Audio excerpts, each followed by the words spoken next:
Welcome to my talk number 7, Poets of All Time, and this time we have Allen Ginsberg. I'll tell you a small story how I had my interaction with Allen Ginsberg. First of all, I must pay my tribute to this great man, Isaac Secura, who was my guide, who actually gave me the idea of Allen Ginsberg. Actually, there is a place called ASRC, American Studies Research Center in Hyderabad, near Law College, Osmania campus. My sister Josna used to go there regularly, so I also went there. You know, in those days, American government was giving us scholarship. They used to give us the train fare to and fro, and also the actual fare of staying there. So it was possible. I could go there. It was a wonderful library, wonderful. Such a library I would never see in my life. ASRC is the best library I have ever seen in my life. American Studies Research Center, wonderful library. I saw wonderful journals, I saw wonderful books. For the first time, my starving soul was set at rest. I read so much. I got my heart's content reading the books and journals of American Studies Research Center. I was a life member, but ultimately it collapsed. It's no more existing now. It has a different connotation, different name altogether. It's part of Osmania campus. American government no more giving us funds, nor any government is giving any funds. So it's funding on its own. Only the building is there. As they say in Oriya, the cloth is gone, only camphor is there. So that is American Studies Research Center. I went to Isaac Secura. He was a literary expert, literary resource person. I met him. Actually, I had gone to do my PhD on Kamala Das, the noted Indian English poet. Kamala Das was a great poet. I had gone to do my PhD on Kamala Das and Sylvia Plath, a comparative study. So he said, why don't you do it on Allen Ginsberg? So immediately it changed. Everything changed in a flash. And I took interest in Allen Ginsberg, and ever since that, I have accepted Allen Ginsberg as a solid influence on my life. He influenced my life. He was a big influence on my life. And I produced this. This is dark. This is completely black. So I think you won't be able to see, but this is what the work is. This is the PhD work. I did it in 2000. I submitted in 2005 to Utkal University, Banibihar, and then I was awarded in 2007. But in 2006, towards the end, in September, Isaac Secura passed away. You can imagine my agony, my anguish, and my guide was gone. He had put his signature. I had gone there for the last time. He had put his signature, but he was gone. He was a great man. He was a man of solid learning, a wonderful expert, a wonderful guide, a great literary figure. He was like a god. He used to play on Tanpura. Everybody of my generation knows Isaac Secura. He was a great man, but he was gone. So ultimately my friend Himanshu Mahapatra, Professor Himanshu Mahapatra English, and he was HOD English, Utkal University, he bailed me out and he acted as my co-guide, and then it was possible to get my PhD. So that is how I got my PhD on Allen Ginsberg. It took me more than 15 years plus. I got my PhD. It was another sad story. But I learned so much from Allen Ginsberg. I learned so much from Isaac Secura. I will now dwell on my work on Allen Ginsberg. First of all, I would like to say that Allen Ginsberg was a 60s child. He was a beat poet. Beat. What's a beat? You would ask ultimately, in your mind there will be a question. What's a beat? Beat is, for the beatific. So people who went for the beatific They are called beat poets, beat writers, like Jack Kerouac, Lawrence Ferlinghetti.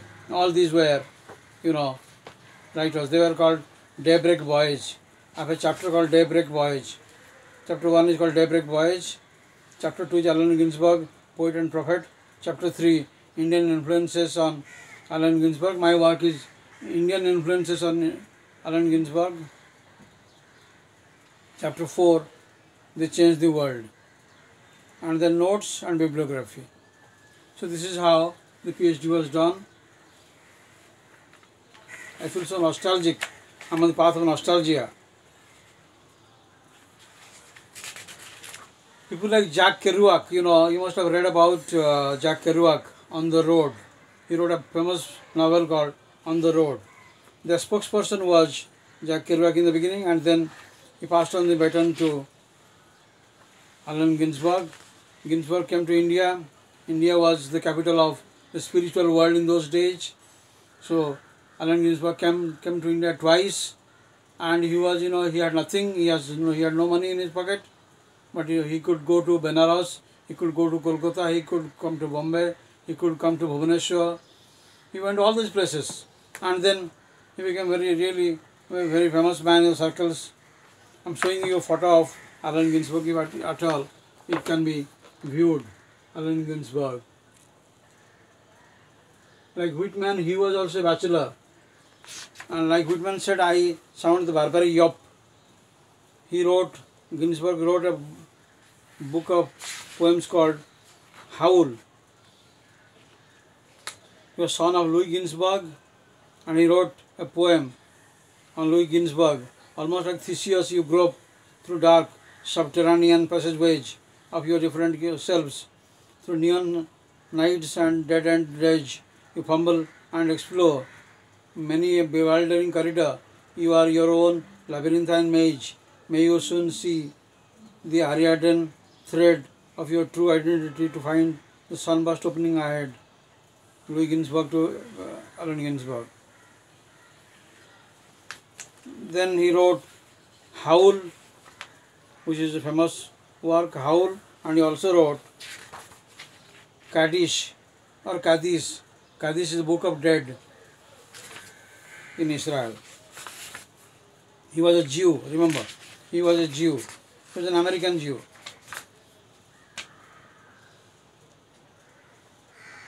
So he wrote, the Howl. In Howl, he talked about 60s generation despair and, disenchantment. Like, what we are going through now. Money is not everything. Money is not everything. That's why Jesus Christ said, man cannot live by bread alone. Man cannot live by bread alone. And Ginsberg wrote against, the westernization. He called it Moloch. Moloch is a god that destroys children and eats children. Moloch. For an angry fix, angel-headed hipsters burning for the ancient heavenly connection to the starry dynamo in the machinery of night. I think I would request everybody to read Howl. Howl is something to be read. It is a manifesto of the 60s. Manifesto of the 60s. How, educated people, they were given to despair. They were in, shock, and they were in despair. They were in some kind of problem. And Ginsberg, being their leader, their spokesperson, came to India. You must have heard about A.L. Basham. A.L. Basham wrote a book, The Wonder That Was India. The Wonder That Was India. And there he wrote, Indian civilization holds a light to the whole world. And in those days, even before Allen Ginsberg, Whitman, and before Whitman, Thoreau, they wrote about India. Emerson, they wrote about India. And India was a solid influence on the mind of Allen Ginsberg. He came twice, and particularly he loved Benares, he loved Kolkata, despite its poverty. He loved Kolkata, he loved Benares, he loved all these places. He moved in circles. He loved the poets of India, the ambience of India, and he was, I think, indebted to Jawaharlal Nehru, who bailed him out from many situations. I saw the best minds of my generation destroyed by madness. This is what he read. This is what he wrote in, Howl.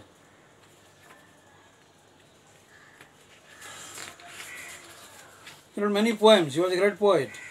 He wrote a poem called The Fall of America. The wanderer returns from the west with his powers, the shaman with his beard in full strength, long-haired crank with his subtle, humorous voice, enters city after city to kiss the eyes of your high school sailors and make laughing blessing for a new age in America. So he came to India and he moved in India. I have a book written by Allen Ginsberg, and it is called Indian Journals. So this Indian Journals, and there is a picture of Allen Ginsberg at the end of his life. He was a sober man. Initially he had long beards. And he used to smoke ganja, and he used to smoke and write. He went to the Sashwamedha Ghat of Banaras, and then he wrote about Indian journals, a book I still preserve, which I purchased from a place, Gouda, from Hyderabad. Indian journals are notebook writings, sketches, dream fragments, night thoughts, afternoon reveries, Kodak snapshots, optical and verbal hymns to Kali. He was a great lover of Kali, and he was a Buddhist. He loved Buddhism, he loved Hinduism, and these isms, two isms, Buddhism and Hinduism, gave him a lot of happiness, a lot of joy. And then he carried this happiness and joy to America. He went to Japan. So he moved through Asian countries, and Asian countries gave him a lot of peace, happiness. Remember, money is not everything. Money cannot buy you peace. Money cannot give you peace. Money cannot give you peace. Remember this. Particularly this is very relevant now. As you have seen, everything is changed. Our priorities are changed. We no longer think of just one country as the capital of the world. India, with its ancient wisdom, is showing the way out of this crisis. So Ginsberg was a great poet. He also, influenced other poets like Gary Snyder, and many other poets. 2007, I was in Calicut College. I got the news from BBC that he passed away. I immediately rang up Isaac Secura. I told him, 2006, not 7, because Isaac Secura also passed away in 2006. 2006, it was month of March or April, sometimes I don't remember now. He passed away. With him ended the great 60 generation. He was the spokesperson. He was a great poet, and I pay my tribute to Allen Ginsberg.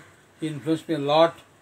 He gave me the courage, the stamina to survive, and to howl for attention and to seek spiritual solace. That is Allen Ginsberg. I pay my tribute to Allen Ginsberg. I pay my tribute to Isaac Secura. Both are no more. Both are in heaven. They must be meeting in heaven. They must be meeting their poet, Walt Whitman, for inspiration. And of course, in my next segment, we shall have Pablo Neruda. Thank you very much.